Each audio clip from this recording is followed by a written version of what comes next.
Luka sura 19. Yesu donna Zeriko ka tɛmɛ dugu kɔnɔ.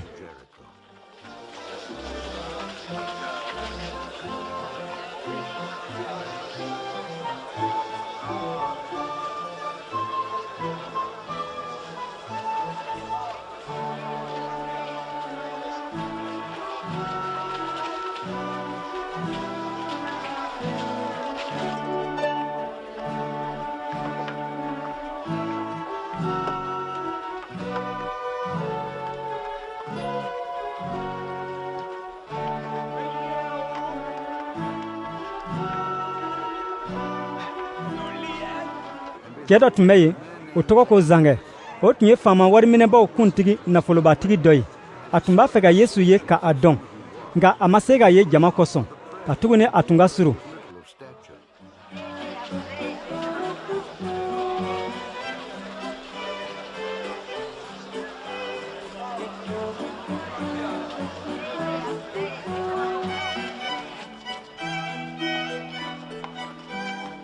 O tuma la a bolila ka taa ɲɛfɛ ka yɛlɛ torosun na walisa a ka Yesu ye, kamasɔrɔ a bɛna tɛmɛ yen.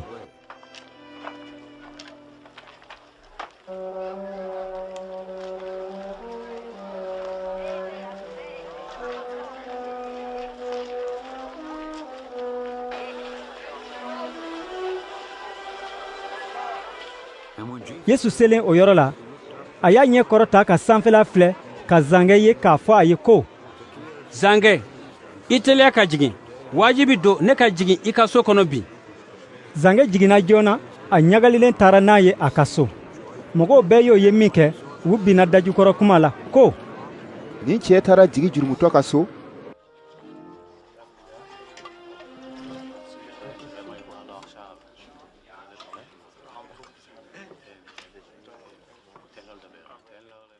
Nka Zangɛ wulila k'i jɔ k'a fɔ matigi ye ko: matigi, a filɛ, ne bɛ ne ka nafolo tilancɛ di fantanw ma.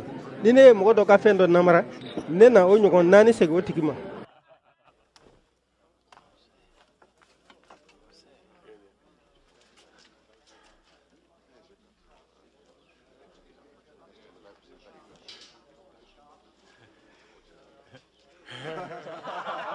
Yesu y'a fɔ a ye ko: kisili sera nin so kɔnɔ bi, kamasɔrɔ ni cɛ fana ye Ibrahima bɔnsɔn dɔ ye min tununa, mɔgɔ denkɛ nana o ɲini k'a kisi. Ka mɔgɔw to o kumaw lamɛnni la, Yesu ye nin ntalen da u ye. Ka tuguni a surunyalen Jerusalem la, u tun b'a miiri ko Ala ka masaya na i jira o yɔrɔnin kelen. A ko: masakɛden dɔ taara jamanajan na ko a bɛ taa masaya ɲini a yɛrɛ ye ka kosegin. A taatɔ, a ye a ka jɔn 10 wele ka wari maana kelen kelen di u bɛɛ kelen kelen ma, k'a fɔ u ye ko a ye jago kɛ ni ninnu ye sani ne ka kosegin. Nka a ka siya mɔgɔw y'a kɔniya, u ye ci bila a nɔfɛ k'a fɔ ko an t'a fɛ nin cɛ ka sigi an kunna. A ka masaya sɔrɔlen ko a kɔseginna. A tun ye wari di jɔn minnu ma, a ye olu wele walisa u ye tɔnɔ min sɔrɔ jago la a ka o dɔn. Fɔlɔ nana k'a fɔ ko ne kuntigi, i ka wari maana ye a ɲɔgɔn 10 tɔnɔ sɔrɔ. Masakɛ y'a fɔ a ye ko a ɲɛna, jɔn ɲuman, i kɛra dannamɔgɔ ye ko fitinin la, o de kosɔn ne bɛ i sigi dugu 10 kunna. Jɔnkɛ filanan nana k'a fɔ ko ne kuntigi, i ka wari maana ye a ɲɔgɔn 5 tɔnɔ sɔrɔ. Masakɛ y'a fɔ o fana ye ko ne bɛ i sigi dugu 5 kunna. O kɔ, jɔn dɔ wɛrɛ nana k'a fɔ ko ne kuntigi, i ka wari maana filɛ nin ye. Ne ye fini meleke a la ka a mara. Ne siranna i ɲɛ, ka tuguni i ye mɔgɔ gɛlɛn ye. I ma fɛn min bila, i bɛ o ta. I ma suma min dan, i bɛ o tigɛ. Masakɛ y'a fɔ a ye ko jɔnjugu, ne bɛ i ka kiri tigɛ ka kɛɲɛ n'i yɛrɛ dala kumaw ye. I tun b'a dɔn ko ne ye mɔgɔ gɛlɛn ye, ko ne ma fɛn min bila, ne bɛ o ta, ko ne ma suma min dan, ne bɛ o tigɛ. Mun y'a to i ma ne ka wari bila banki la, walisa ne kɔsegin ne ka o wari ni a tɔnɔ sɔrɔ. Minnu jɔlen tun bɛ yen, a y'a fɔ olu ye ko a ye a ka wari bɔsi a la k'a di wari maanɛtantigi ma. U y'a fɔ a ye ko an kuntigi, wari 10 b'a bolo ka ban. A y'u jaabi ko ne b'a fɔ aw ye ko fɛn bɛ min bolo, dɔ na di o ma, nka fɛn tɛ min bolo, hali fɛn fitinin min b'a bolo, o na bɔsi a la. Ne juguw kɔni, minnu tun t'a fɛ ne ka sigi u kunna, a ye na n'u ye yan ka u faga ne ɲɛkɔrɔ. Yesu tilalen kɔ o kumaw la, a ye u ɲɛ minɛ ka taa Jerusalem.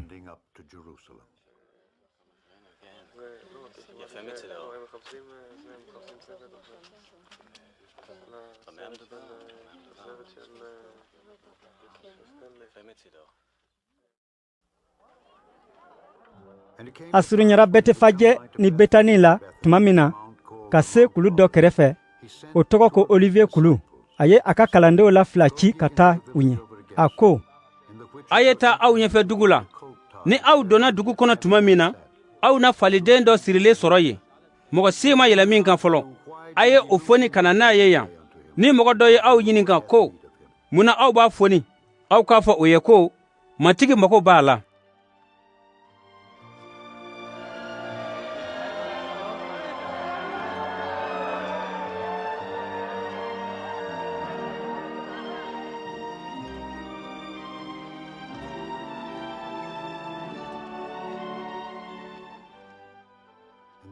cidenw talen Yesu y'a fɔ u ye cogo min na, u y'a sɔrɔ ten.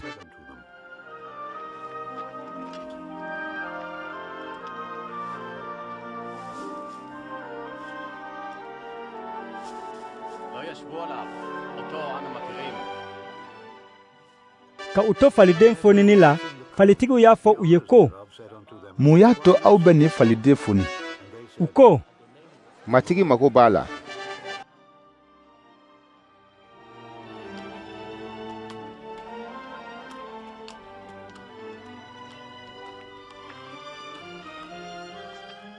o kɔ u taara ni faliden ye Yesu yɔrɔ.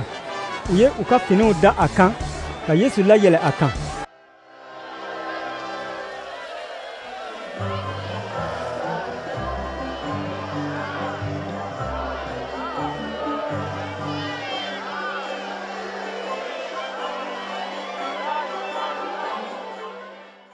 A taatɔ mɔgɔw ye u ka finiw fɛnsɛn sira kan.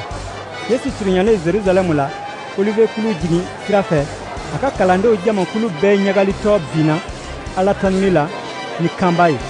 U ka kabako yelenw bɛɛ kosɔn, u ko, masakɛ min natɔ filɛ matigi tɔgɔ la, o ye wari ye. Hɛrɛ ka kɛ sankolo la, tanuli ka kɛ Ala ye sanfɛyɔrɔ kɔrɔ talenbaw la. Farisɛn dɔw tun bɛ jama la, olu y'a fɔ Yesu ye ko, karamɔgɔ, i ka kalandenw kɔrɔfɔ.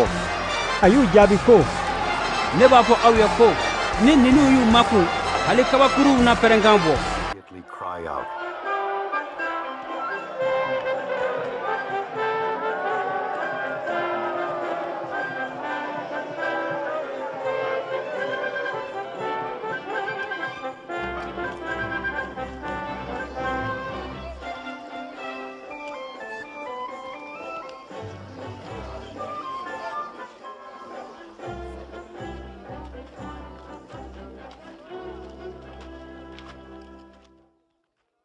Yesu surunyalen Jerusalɛmu la, a ye dugu filɛ ka kasi a kosɔn. A ko, E kɔni, n'i tun ye hɛrɛ sɔrɔ sira dɔn bi don na, nka sisan o dogora i la. I ɲɛw tɛ se ka o ye. Katuguni donw bɛ na, i jugu nafolontigɛba sen k'i lamini, k'i degun i fan bɛɛ la. U na i ci, ka i kɔnɔmɔgɔw bɛɛ halaki, u tɛna kabakurun si to ɲɔgɔn kan. Katuguni Ala nana i dɛmɛni kama tuma min na, i ma o dɔn. Because thou knewest not the time of thy visitation.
Yesu donna alabadosoba kɔnɔ ka jagokɛlaw gɛn ka bɔ yen.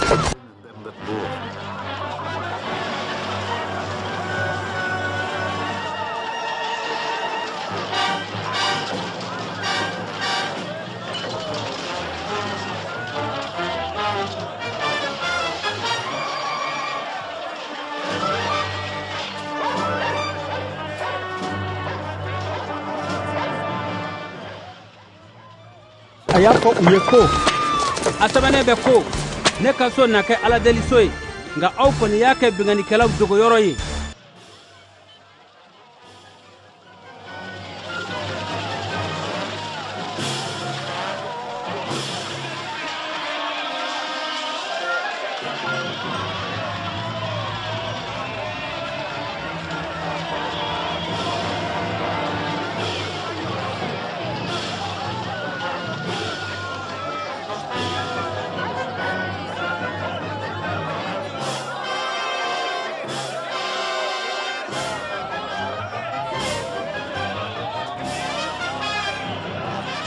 Yesu tun bɛ mɔgɔw kalan don o don alabadosoba kɔnɔ. Saraka lasebaaw kuntigiw ni sariya karamɔgɔw ani dugu mɔgɔbaw tun bɛ cogo ɲini k'a faga. Nka u m'a sɔrɔ ka foyi kɛ a la ka tuguni a ka kumaw ye mɔgɔw bɛɛ kun minɛ.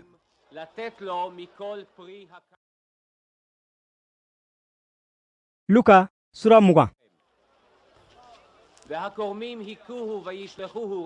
Don dɔ la, Yesu tun bɛ mɔgɔw kalan alabadosoba kɔnɔ ka kibaru duman wajuli kɛ. O tuma la, saraka lasebaaw kuntigiw ni sariya karamɔgɔw ani Yahutu cɛkɔrɔbaw taara a sɛgɛrɛ k'a ɲininka ko, sebaya min b'a to i bɛ nin kow kɛ, i ka o fɔ an ye. Jɔnni ye o fanga di i ma? Yesu ye u jaabi ko, ne fana bɛ aw ɲininka ko kelen na. Jɔnni ye Yohana ci ka batiseli kɛ, Ala wa wala mɔgɔw?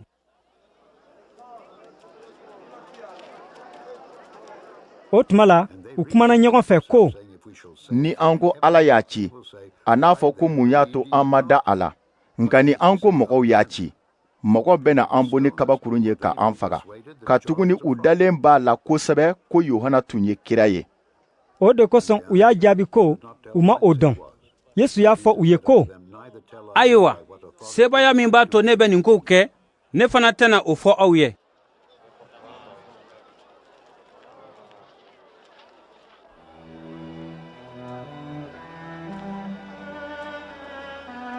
O tuma la, Yesu ye nin talen da mɔgɔw ye.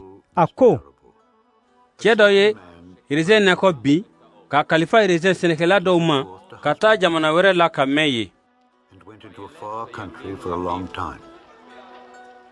Raisin mɔtuma selen, a y'a ka baaraden dɔ ci o raisin sɛnɛkɛlaw ma ko olu ka raisin mɔ dɔ di a ma. Nka raisin sɛnɛkɛlaw ye a ka baaraden bugɔ k'a bololangolo bila ka taa. Dutigi ye baaraden dɔ wɛrɛ ci, nka u ye o fana bugɔ k'a minɛ ko juguya kosɛbɛ k'a bololangolo bila ka taa. A ye baaraden sabanan ci, u ye o fana jogin k'a gɛn ka taa. Raisin nakɔtigi y'a fɔ ko, ne na mun kɛ? Ne na ne denkɛ kanulen ci, a dɔrɔ u na o bonya. Nka kabini raisin sɛnɛkɛlaw ɲɛ dara o kan, u y'a fɔ ɲɔgɔn ye ko, a tiɲɛtala filɛ nin ye. A ye na, an k'a faga, walisa an k'a tiɲɛ sɔrɔ. U ye a denkɛ fili raisin nakɔ kɔfɛ k'a faga. Ayiwa, raisin nakɔtigi na mun de kɛ u la sa? A nana ka o raisin sɛnɛkɛlaw faga ka a ka raisin nakɔ kalifa mɔgɔ wɛrɛw ma. Mɔgɔw ye o kuma mɛn min kɛ, u y'a fɔ ko, Ala man kisira o ma. Nka Yesu ye u filɛ k'a fɔ ko, min sɛbɛnnen bɛ ko, sojalaw banna kabakuru min na, o kɛra so seleke kabakuru lakika ye. O kuma kɔrɔ ye mun ye? Ni mɔgɔ o mɔgɔ binna o kabakurun kan, o tigi na kari-kari. O kabakuru mana bin mɔgɔ min kan, a na o tigi ɲɔɲɔ. Sariya karamɔgɔw ni saraka lasebaaw kuntigiw ye Yesu minɛ cogo ɲini o waati yɛrɛ la. Kamasɔrɔ u y'a dɔn ko Yesu ye o ntalen da u yɛrɛw de kama, nka u siranna jama ɲɛ. O tuma la, u ye Yesu kɔlɔsili daminɛ. U ye nafigi dɔw ci ko u ka u yɛrɛw kɛ mɔgɔ tilennenw ye, fo ka Yesu minɛ a yɛrɛ dala kuma la, walisa u k'a don fangatigiw ni gofɛrɛnɛrɛ bolo. O mɔgɔw y'a ɲininka ko, Karamɔgɔ, an y'a dɔn ko i bɛ kuma ka mɔgɔw kalan ko minnu na, olu tilennen don, ko i tɛ mɔgɔ bɔ mɔgɔ la, nka i bɛ mɔgɔw kalan Ala sira la k'a jɛya. A dagalen bɛ an ka nisɔngɔ sara Rɔmɛ masakɛ ye wa? Wala o dagalen tɛ. Nga Yesu ye u ka kekuya dɔn, a y'a fɔ u ye ko: a ye waridenɲɛ kelen jira ne la. Jɔnni jani a ka sɛbɛnni bɛ nin kan? U ko: Rɔmɛ masakɛ. O tuma la, a y'a fɔ u ye ko: a ye masakɛ ta sara masakɛ ye, ka Ala ta di Ala ma. U ma se k'a minɛ a dala kumaw la mɔgɔw ɲɛna, nga a ka jaabili ye u kabakoya. U ye u makun. Sandusew tun b'a fɔ ko sukununi tɛna kɛ. U dɔw taara Yesu sɛgɛrɛ k'a ɲininka ko: Karamɔgɔ, Musa ye nin ci sɛbɛn ka di an ma ko ni cɛ dɔ sara k'a sɔrɔ a muso ma den sɔrɔ, a balimakɛ ka o muso furu ka bɔnsɔn sɔrɔ o cɛ salen ye. Ayiwa, balimakɛ 7 tun bɛ yen. Fɔlɔ ye muso furu, o sara k'a sɔrɔ a ma den sɔrɔ. and died without children. Filanan ye o muso furu, And he died childless. o kɔ sabanan y'a furu. O cogo la, o cɛ 7 bɛɛ ye o muso furu. U bɛɛ den t'a sara. O kɔ o muso fana sara. Sukunuli donna, o muso na kɛ u la jumɛn ta ye k'a sɔrɔ u 7 bɛɛ y'a furu. Wife of them is she. For 7 had her to wife.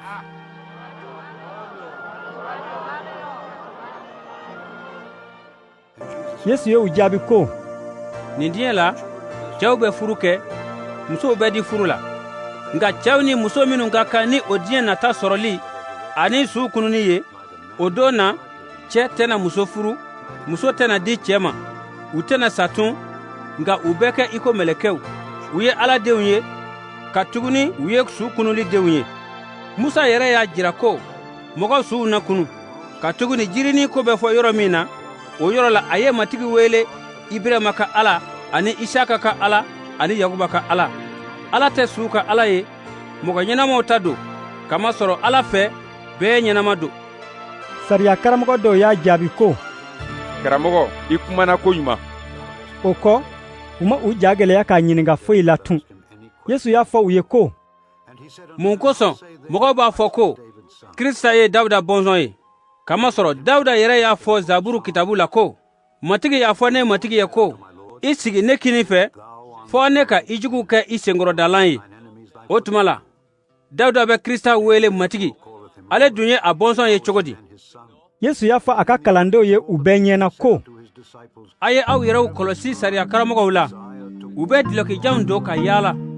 A ka di u ye mɔgɔw ka u mɔgɔba fo fɛrɛkɛnɛw la. Alabatoso kɔnɔ, ɲɛfɛ sigiyɔrɔw ni dumuniba la sigiyɔrɔ ɲumanw fana ka di u ye. U bɛ muso cɛ salenw bolofɛnw bɛɛ minɛ u la, o kɔ ka taa mɛn Ala delili la, walisa k'u yɛrɛw mɔgɔsɛbɛ jira. U jalaki tɔɔrɔ na juguya.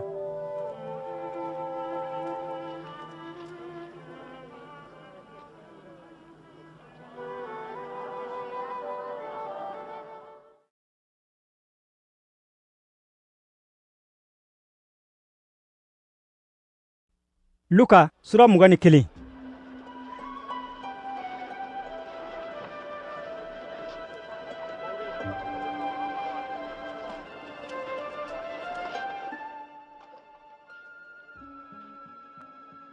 Yesu y'a ɲɛ kɔrɔta ka nafolotigiw ye.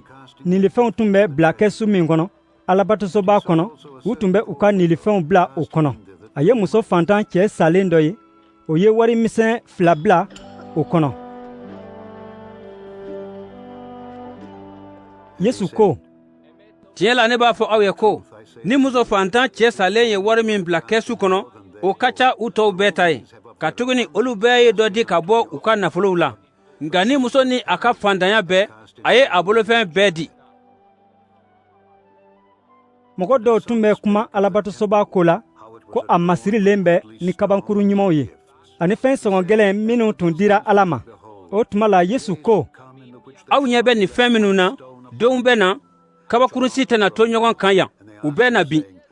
U y'a ɲininka ko: Karamɔgɔ, o kow na kɛ tuma jumɛn? Ni o kow kɛ tuma sera, mun taamasiyɛn kɛ fɔlɔ? Yesu ye u jaabi ko: a ye aw yɛrɛ kɔlɔsi, aw kana lafili. Ka tuguni mɔgɔ caman bɛ na ne tɔgɔ la k'a fɔ ko u yɛrɛw ye Krista de ye, k'o waati sera. Aw kana tugu u nɔfɛ. Ni aw ye kɛlɛw ni murutiliw kibaruw mɛn tuma min na, aw kana siran. wajibi do o ko ka kɛ fɔlɔ nga a laban tɛna se o yɔrɔnin kelen. O kɔ a y'a fɔ u ye ko siya dɔ na wuli siya dɔ wɛrɛ kama, masaya dɔ na wuli masaya dɔ wɛrɛ kama. dugukolo yɛrɛyɛrɛbaw na kɛ yɔrɔ dɔw la, fiɲɛbanaw ni kɔngɔbaw na kɛ yɔrɔ caman na, sirangobaw ni tamasiyɛnbaw na ye ka bɔ sankolo la. Nka sani o kow bɛɛ ka se, u na aw minɛ ka aw tɔɔrɔ kosɛbɛ. U na aw don alabatɔso kuntigiw bolo ka aw bila kaso la. U na taa ni aw ye masakɛw ni gofɛrɛnɛrɛw ɲɛkɔrɔ ne tɔgɔ kosɔn. O na cogo di aw ma ka seereya kɛ.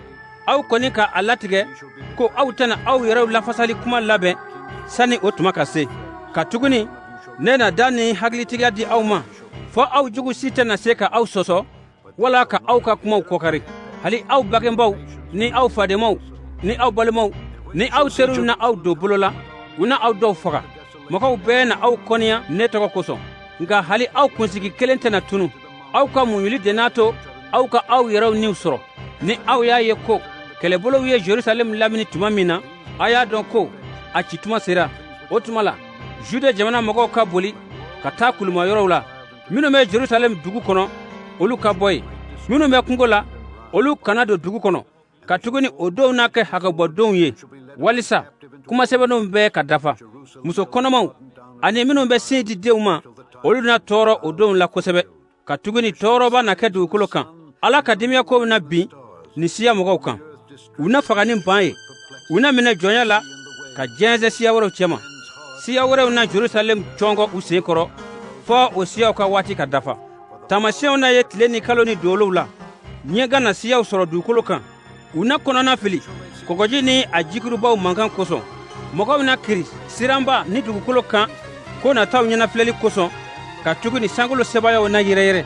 O tuma la u na mɔgɔ denkɛ natɔ ye sankaba kan ni fagaba ni nɔrɔba ye. Ni o kow daminɛna tuma min na, a ye aw kɔ lawuli ka aw kun kɔrɔta. Ka tuguni aw kumabɔli surunyara. Yesu ye ntalen dɔ da u ye ko a ye torosunw ni jiri tɔw bɛɛ lajɛ. Ni aw b'a ye ko u daminɛla ka nugu tuma min na, aw yɛrɛw b'a dɔn ko samiyɛ surunyara. O cogo la aw mana o kow kɛtɔ ye tuma min na, aw k'a dɔn ko Ala ka masaya surunyara. Tiɲɛ la ne b'a fɔ aw ye ko mɔgɔ minnu ɲɛnama don sisan olu bɛɛ tɛ na sa sani o kow bɛɛ ka dafa. Sankolo ni dugukolo na tɛmɛ, nka ne ka kumaw tɛ na tɛmɛ abada. A ye aw yɛrɛw kɔlɔsi walisa aw dusu kana jɛkun ni nukumaya ni dɔlɔtɔya ani nin diɲɛ hamikow ye, fɔ o don bɛna bala aw la i n'a fɔ sogo bɛ minɛ jan na cogo min na. Ka tuguni o don na dugukolo ka mɔgɔw bɛɛ sɔrɔ. Nka a ye to aw ɲɛna ka Ala deli tuma bɛɛ, walisa aw ka barika sɔrɔ ka kisi o ko nataw bɛɛ ma, ani aw ka se ka jɔ mɔgɔ denkɛ ɲɛkɔrɔ. Yesu tun bɛ mɔgɔw kalan alabatɔsoba kɔnɔ don o don tile fɛ. A tun bɛ taa si Olivier kulu kan. Kɛnɛbɔda fɛ mɔgɔw bɛɛ tun bɛ taa a sɛgɛrɛ alabatɔsoba kɔnɔ k'a lamɛn.